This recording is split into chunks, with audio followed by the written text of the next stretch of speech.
Good morning, everyone. Welcome to SBS Monk Training Center. And thank you, Leonard, also for the kind introduction. And I wish all of you a Happy New Year. Happy Chinese New Year. Well, it's kind of funny. Since 2 weeks, we're wishing each other Happy New Year. It's going on and on. Half of the year is already gone and we are still celebrating New Year. I really like that spirit. That's kind of funny. I was told this year is the year of the tiger, Lahu. And it is said that people born in the year of the tiger are friendly, brave, and competitive, and also charming, and also that they are having good luck and authority. Also, it is said that with courage and great confidence, the tiger people can be good leaders, competent leaders. Oh, very nice qualities. Huh? So what are they? People born in the year of the tiger, according to the Chinese calendar, are meant to be friendly, brave, charming, but also having confidence and be good leaders. So I'm sure we got some people who are born in the year of the tiger also in our audience today. On the other hand, it is also said that people born in the year of the tiger are likely to be irritable, impetuous, overindulging. When it comes to sense pleasures, cannot stop eating, cannot stop drinking. And they love to boast to others. This is also the quality of tiger people. Is it true? I don't know. Well, I would say let us see what is the lifestyle and what are the qualities of real tigers out in nature. And how can we understand these qualities from the perspective of the Dhamma? So instead of being wild and untrained, untamed animals, let us aspire to become Dhamma-Tigers.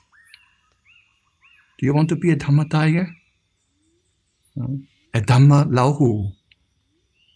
Or rather a Dhamma-Laoshu? A Dhamma-Mouse? Or maybe rather a fierce Mulahu? A tiger mom watching after her children. Okay, let's see. I brought along some passages from the tiger entry in Wikipedia. And I will read out a few passages and then we discuss them and see whether we can see some Dhamma qualities there.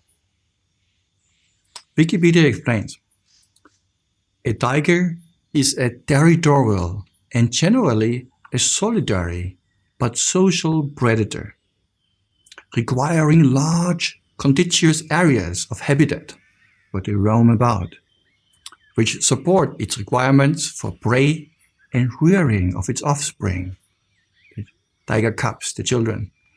So they need a large area. So the first point that was mentioned here is that they are territorial. They like to have physical boundaries, both to themselves, their own boundary, but they also set boundaries to others. And they're highly protective of their territory, obviously. So even among us humans, even though we are not tigers, boundaries are also sometimes necessary and helpful and important.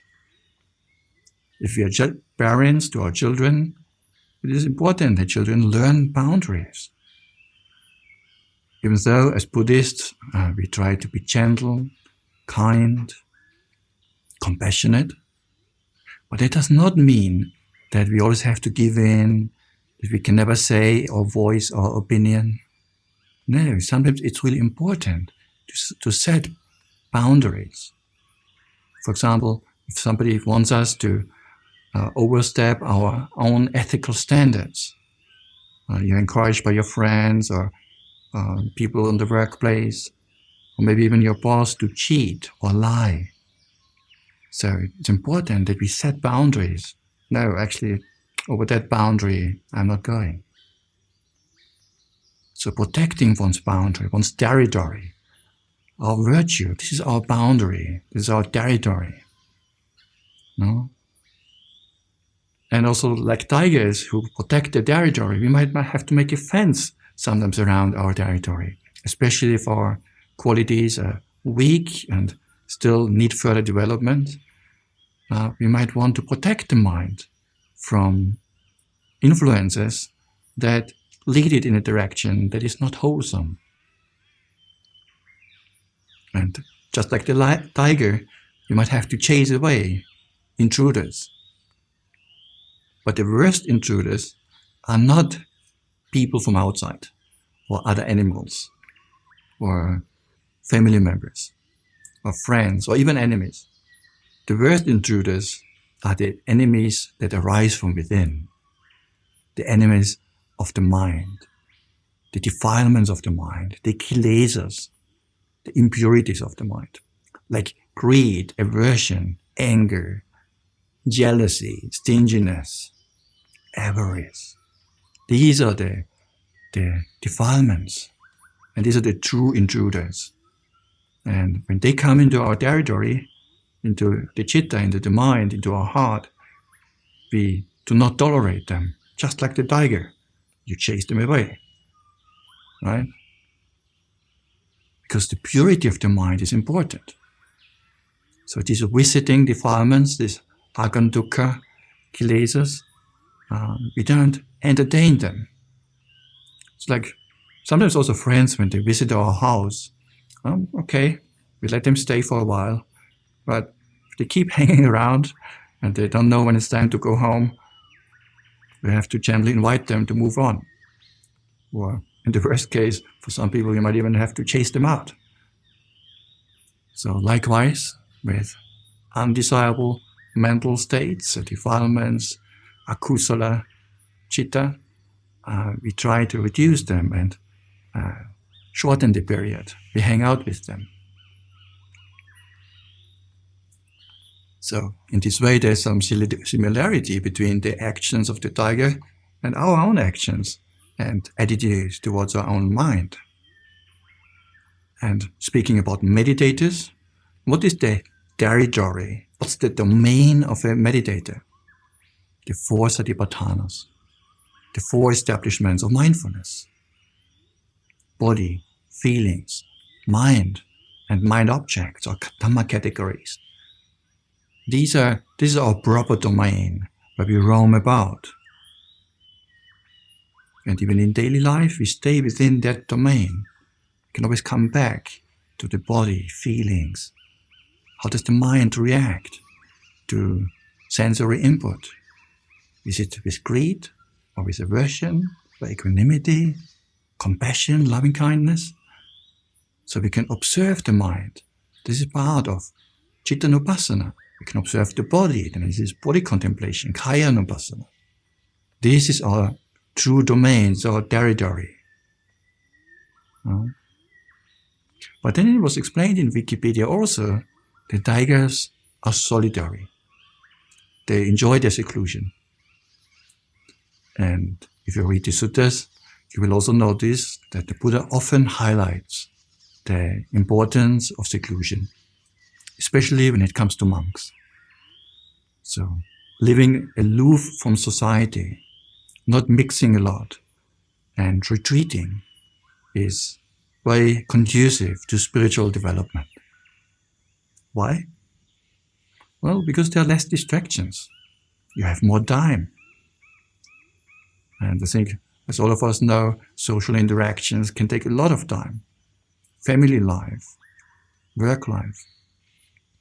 So by retreating and minding one's own business, you win a lot of time that allows for introspection, contemplation, and also meditation. So that's why you find often monks preferring to go into a forest, sometimes quite deep into a forest. Well, that's also why laity often we go on meditation retreat for the same reason. So there's value in seclusion. Doesn't have to be all the time, but there are periods where we intensify our practice and go into seclusion. But then it was also said about the tiger that he's a social predator. And the word social is here. Social means he cooperates with others. So other tigers, they join hands when they want to achieve their goals. Usually when they hunt together, they cooperate. And likewise, we humans, also when we want to achieve something, a larger goal, it's often necessary and very useful to cooperate with others, to join hands, to support each other, giving help to family and friends, and being of service. So this is also very important for us humans. And this is true in family life, where the children support the parents support the children, or even the extended family circle, as well as among friends. And even in Buddhist societies, Buddhist groups, we support each other, both with the Dhamma and also other areas. So that's why the Buddha often emphasized the importance of kalyana mittas, of a good friend, of a good spiritual friend, who supports his companions and shares the Dhamma. So joining hands, cooperation, doing things together helps to achieve important goals. So even the tigers know about that. If there's something big enemy or prey to be hunted down, they will join hands. And then they separate again. So they don't hang out the whole day, the whole week, partying and enjoying themselves. No, they do their task and then they mind their own business. Quite interesting. Then it's also mentioned that tigers require a large, contiguous areas of habitat to support their requirements for prey, to hunt, and rearing of their offspring. So they require lots of resources, not just for themselves, but especially to provide for their children. So maybe the mother or father tiger for himself, would also need to hunt from time to time. But if he has 5 tiger cubs, then of course it's very important also to provide for them. So likewise, among us humans, we have a family who depends on us. We take care of our children, or even grandchildren. We're providing for their education, support them in their private endeavors. Some are interested in sports. We try to support.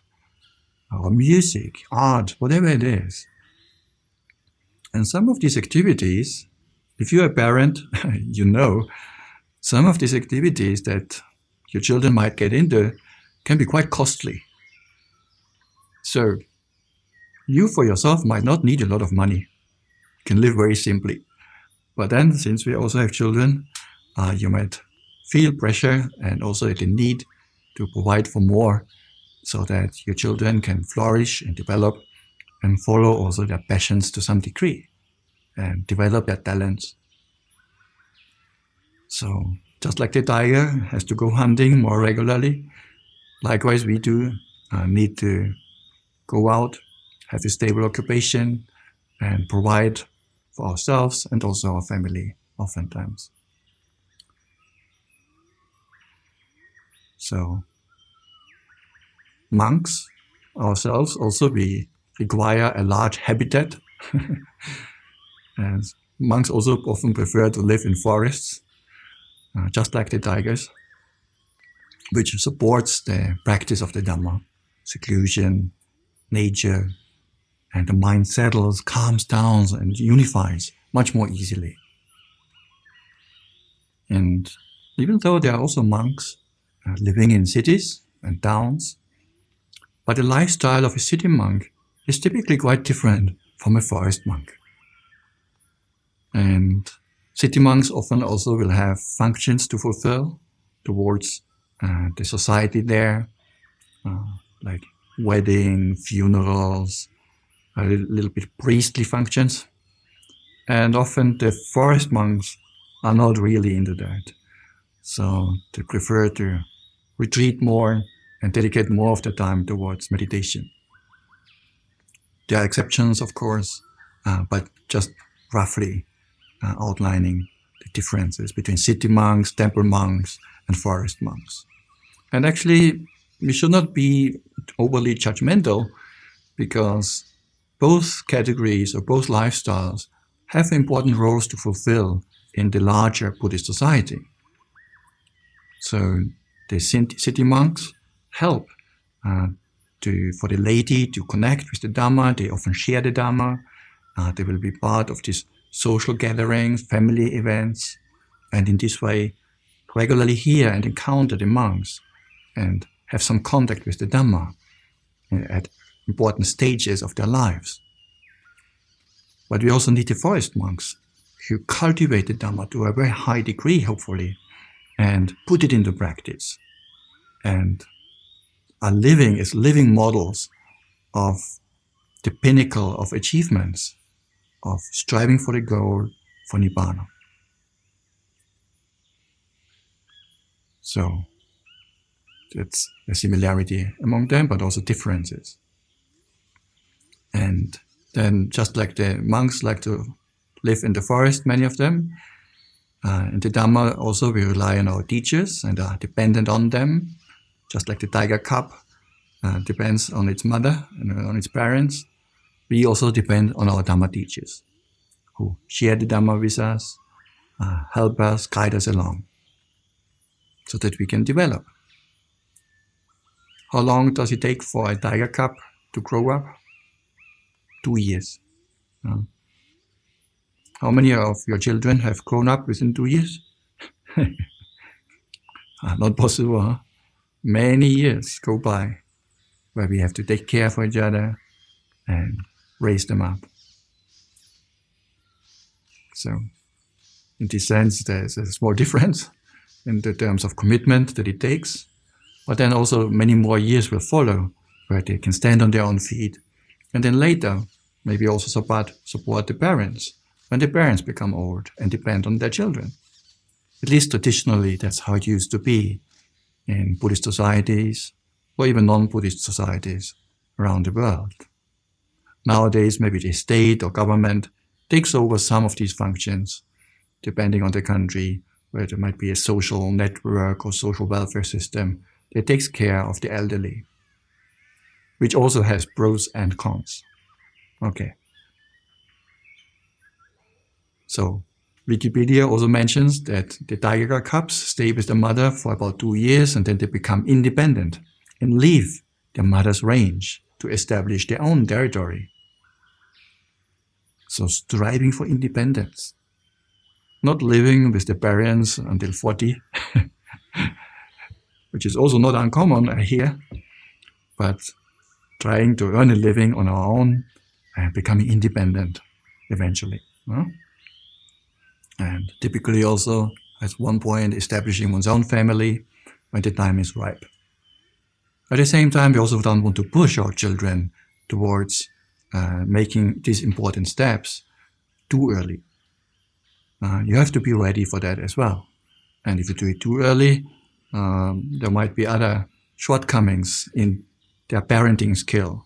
So it is good also to let each other develop in a natural way, but then when the person feels ready, and most people, don't worry, your children eventually will also most likely make their own family, establish themselves. It's just human nature. So for some it takes a bit longer, for some less long, but eventually most people will settle somewhere. So establishing a family in the Dhamma domain, this also means maybe establishing a Dhamma circle. Just like the young tiger cubs, when they grow old, they make their own family. When we were young in the Dhamma, we depended on our teachers. But then later, you might also develop your own small Dhamma groups for having Dhamma discussions or for practicing together. So not practicing only when surrounded by others, but also establishing one's own circle of Dhamma friends. And for monks, there's even a period of 5 years where a monk, a newly ordained monk, lives in dependency on his teacher.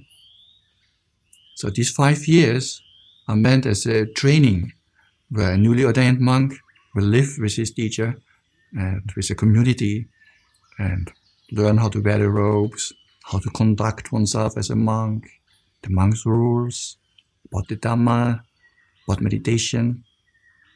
And only after 5 years, if he has done his homework, then he is released from dependence and can live on his own.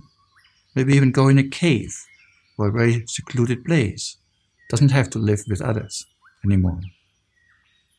So this aspect of training, guidance, is also very central to the Buddha's teaching and even to our monastic tradition.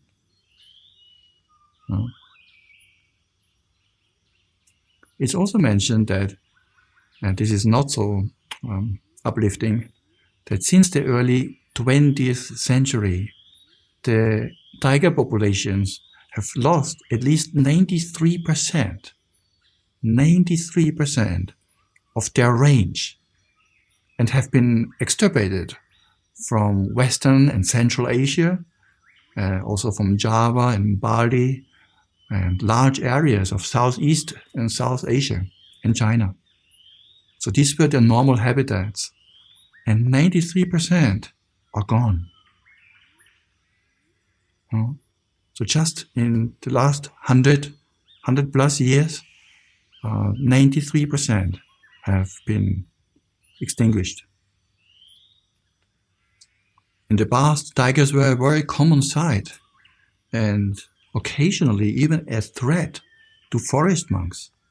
Monks who live in the forest for meditation, practicing, and monks and tigers used to share the same habitat, living out in the wild. And the Thai tradition in Thailand, there is even an encouragement sometimes where a teacher might send his disciple out into a dangerous place, like a cave or a place where we know there are tigers around, to work and overcome his fear. Nowadays, that's not done so much anymore because there are not many tigers left. But in ancient days, often the Thai monks, the Kuba Ajahns, they would send their disciples to these places and battle their fear. See how you can practice whether your mind is stable or not in this kind of environments. So I have to say that this kind of practice is actually not mentioned in the discourses, in the suttas. There is no encouragement of deliberately seeking out dangerous places. The Buddha seems never to have said that. In fact, once you have become a human being, it's almost like winning the lottery in terms of samsara and rebirth. So now you've become a human being and you have heard the Dhamma, the Buddha's teachings. So that's very valuable, very hard to get. Or maybe even become a monk already. Then you should make good use of that opportunity, and if you have not yet attained liberation, practice diligently for many years, however long it takes, and not cut your lifespan short by putting your life in danger unnecessarily, and then passing away. Who knows what will be your next birth? So there's no encouragement ever in the discourses where the Buddha encourages monks to go into dangerous places. Not necessary. In fact, life provides plenty of opportunity for hardship, for difficulties, for suffering, for dukkha. You don't have to seek it out. It will find you. Okay? But yes, traditionally, some monks go into these dangerous places. And just last year, in India, there was one incident where a monk, again, practicing like that, going deep into a jungle in India, and he was actually killed by a tiger. So, nonetheless, nowadays, almost all tigers are gone from the forests of Thailand. In fact, for monks nowadays, the danger of tigers is smaller than that of the Thai girls. Tigers and Thai girls are not the same. The two words sound almost the same too. And for the holy life of monks in Thailand, the two-legged tigers, the Thai girls, are actually much more dangerous than the four-legged ones. I remember an incident when I was a newly ordained monk in Burma, in Myanmar, and I used to go on daily alms round just by myself. And on the countryside, so you walk through rice paddies, rice fields, and then eventually you reach a house, and you stand outside, and then somebody looks out and they can see you, and then they will usually come out with some rice, maybe a curry or some bananas. Very nice. And then you move on to the next house, stand silently. Somebody wishes to come out and offer something, they can. And one time it so happened, again I was going through the rice paddies, approaching a house, and often they have a kind of a area surrounding the house, a backyard. And so I came actually from the back side of the house, not from the front side, because they're coming from the field. And so as I was coming closer, I was approaching the house, and then, since I'm coming from behind, it so happened that just at that time, a woman was taking her bath outside. And actually, she did not wear many clothes, so much I can tell you. And traditionally, how they bathe often is they just take a scoop of water and they have a big container and they just scoop it over the head like that. So I just came around the corner and then this woman was bathing herself. My goodness. I don't know who of us was more embarrassed by saying. But from that moment, it became clear to me the importance of sense restraint, especially when going on alms round. So the Buddha always recommends going with the eyes downcast, not looking around in the environment for the monks, and keeping your eyes down and focusing only on your bowl, and when people offer something, receiving the food appreciatively, but not getting into conversations or chit-chatting or looking around in the environment too much. So I understood from personal experience the importance of sense restraint, not scanning the environment too much. And Wikipedia also adds that the major reasons why the population of tigers has declined is, one is habitat destruction, okay? The other one is habitat fragmentation, and also poaching, meaning illegal hunting. So both the environment where the tigers used to live has become deforested. People make use of the trees, of the wood, a lot of logging, illegal logging as well.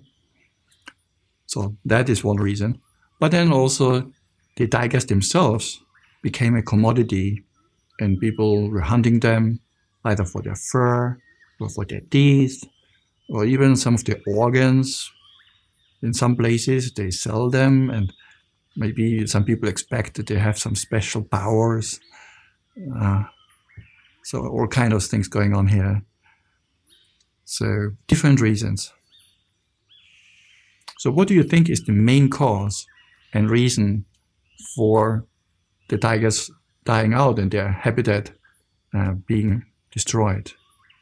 Obviously, it's us humans that have played a major role here, especially our actions and interference with their habitat. Which of our own qualities do you think is the one that is most responsible for that? It's probably one of the defilements. If you look at lobha, dosa, and moha, greed, hatred, and delusion, which one would you say is the most responsible for that?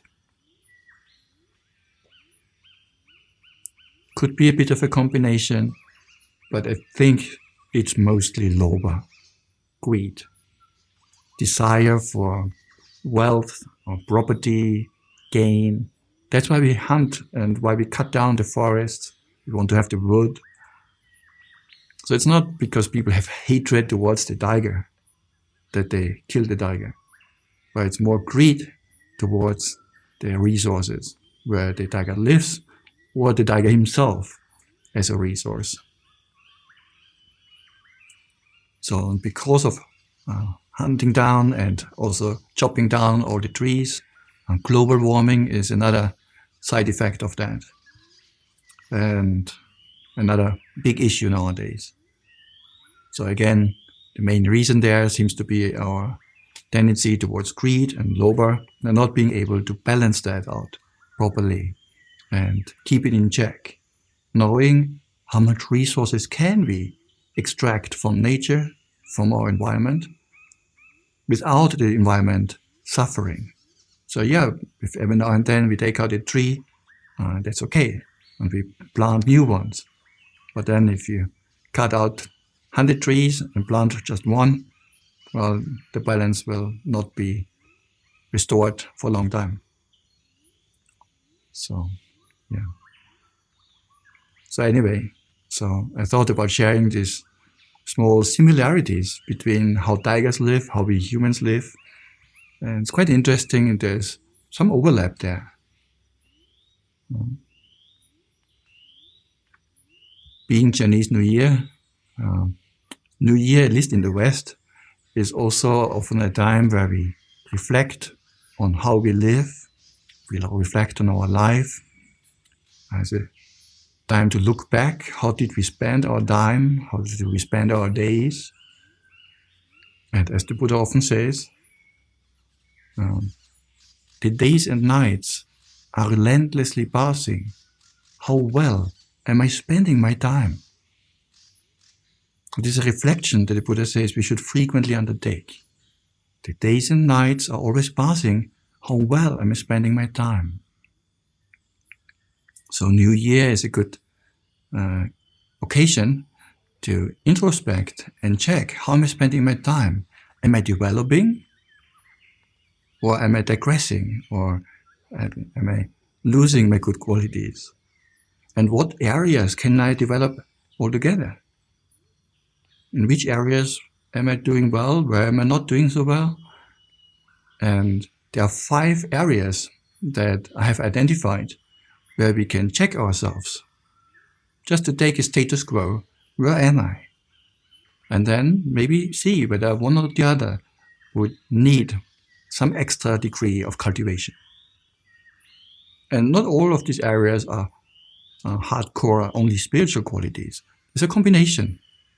Because for you out there in the world, living a life, you will also need different qualities to succeed in your family life, in your private life, in your business endeavors. So a combination of skills and qualities is helpful. Now, one difficulty that sometimes arises is, how do we measure our skill in an area? And in the 19th century, 1916, one quotient was developed. It's called the IQ, the intelligence quotient, which was a test that was devised in order to find out a person's intelligence.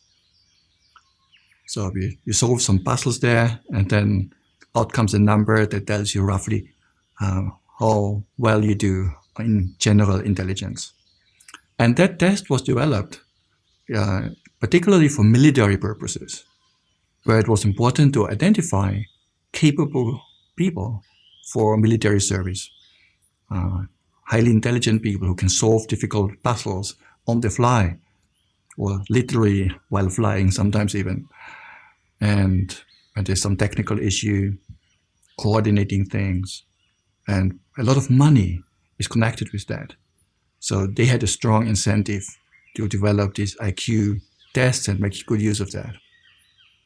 Then also in the business world, it became quite well known and established that some companies will do IQ tests to check their applicants' capabilities in these areas and then find out whether they want to hire them or not.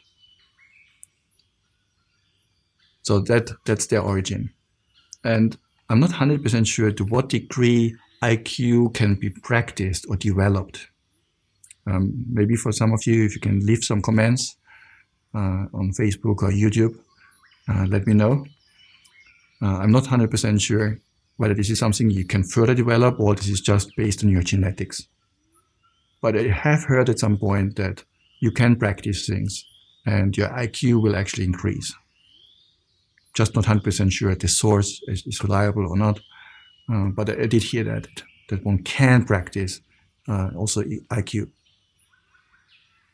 However, in order to be really successful in one's private life and business life, only a high IQ alone turned out to be not sufficient. Because a person might be highly intelligent, clever, smart, but very difficult to get along with. Not a team player. And this combination will still prevent that person sometimes from achieving higher stages in his career or to make advancements in private life, because if the personal character or emotional handling is very poor, people don't want to be around that person and will not fare as well as he would just based on his IQ alone. So having identified another area here, and then they started to measure also how can we evaluate that. And one was the emotional quotient, EQ, not IQ, but the EQ, emotional quotient, which measures personal attributes that enable people to succeed in life, as well as their ability to perceive and control and evaluate one's own, but also other people's emotions. And there are some areas of emotional intelligence, you can say, like self-awareness, self-regulation, motivation, and empathy, as well as social skills. Maybe just touch briefly on some of those. Self-awareness means emotional awareness, where you're aware of what is going on in your mind. Or in the Buddhist teachings, we would say citta-nupassana, contemplation and awareness of one's mental states. Is there greed or not? Aversion or not? Is the mind concentrated? Is there sadness or fear? So this would be emotional awareness of one's own mind, as well as that of others. But also self-confidence, So being able to assert oneself and also to be confident enough to undertake things that one finds worthwhile undertaking. Then in the self-regulation category comes things like self-control. When something bad happens, is the person exploding, quite literally. A more stoic approach, where Stoicism, as some of you might know, is an ancient Greek philosophy which emphasizes very much on self-regulation, not getting irritated or upset about things that are outside of our control. And I think has a lot of overlap with the Buddha's teachings about equanimity, patient endurance. And even when I was young in my youth, I was always quite inspired by these Stoic ideas, so much so that I practiced and I wanted to be very fast. So when any strong emotion would come up in my mind, I was trying not to let that proliferate. And even when I remember sometimes when we walk somewhere and you crash your toe against the table or against the chair, so painful. instead of even crying out or shouting something, just silent. And try to be silent and show no reaction. So of course you will still feel the pain, but this is how quick the mind can be, and you can train the mind to be so mindful and alert so that even when something happens, you know to hold back, and you quickly evaluate. Do I want to express my emotion? Sometimes yes, it's okay. But sometimes it might not be the right time. Now, hitting a door is not something serious, but it could be a verbal disagreement with somebody. And then it's important that you know whether you would like to react right now or whether you would like to withhold a little bit your judgment or your response. And let yourself calm down first. So it's a quite important and interesting principle that the Stoics emphasize on. And in Buddhism, we also have this with patient endurance, with khanti. Another aspect of self-regulation is adaptability and flexibility, adapting to our environment, to new situations. Not to be stubborn, always doing the same thing. If something changes, we cannot adapt. No, we adjust, we adapt. Go with the flow. And that allows us to thrive in any situation. Even for us as monks, I was often in a situation when I was traveling in Thailand or going on Tudong in Sri Lanka. You stay at different monasteries, different places, or even out in the open. Sometimes you end up at a very nice place, beautiful environment, and sometimes it's really dirty and filthy. And being able to adapt and be flexible, not make a big thing out of things, is very helpful, very important to maintain well-being. Also self-motivation, taking initiative to do something, and also a sense of optimism that you can achieve something. So this is also important for doing something, wanting to fulfill one's own goals and aspiration, especially on the spiritual path, on the path towards awakening. You need initiative, but also a sense of, I can do this, I can progress, I can be mindful. Maybe not for 3 hours in one go, but maybe for 2 minutes. It's a starting point. Then maybe if you can do 2 minutes, with some practice, you can probably also do 3 minutes, 5 minutes, half an hour. And gradually, you can expand that further and further. So a sense of optimism that, yes, we can train and practice and develop. And then the last aspect here, or another one, was empathy. Not only understanding our own feelings, but also the feelings and emotions of others. And also communicating that. Being of service to others. Empathy not only in the heart, but also expressed by deeds and words. And then the last aspect of emotional skill is the category of social skills, which include things like communication, conflict management, or leadership skills. Nowadays you hear a lot about leadership skills. Everywhere, every company, they send their people for leadership training. But how about team capability? I think this is just equally important, because if everybody wants to be a leader, who will be led? So we need both. In some environments, in some situations, you might play the leadership role.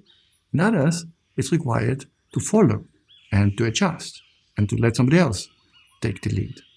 So both is important. Team capability. So this all comes under emotional maturity and emotional quotient, about the EQ. So IQ and EQ are both important. But then, if you want to have a long and happy life, it's also helpful if the body is healthy. So you could also think about a health quotient, an HQ, which health and physical fitness, to some degree, is also supportive for well-being and for our spiritual practice. You could take a test. Nowadays you can go probably to a hospital or a clinic where they assess exactly your level of fitness, your heart condition, your lungs, and so on, strength tests.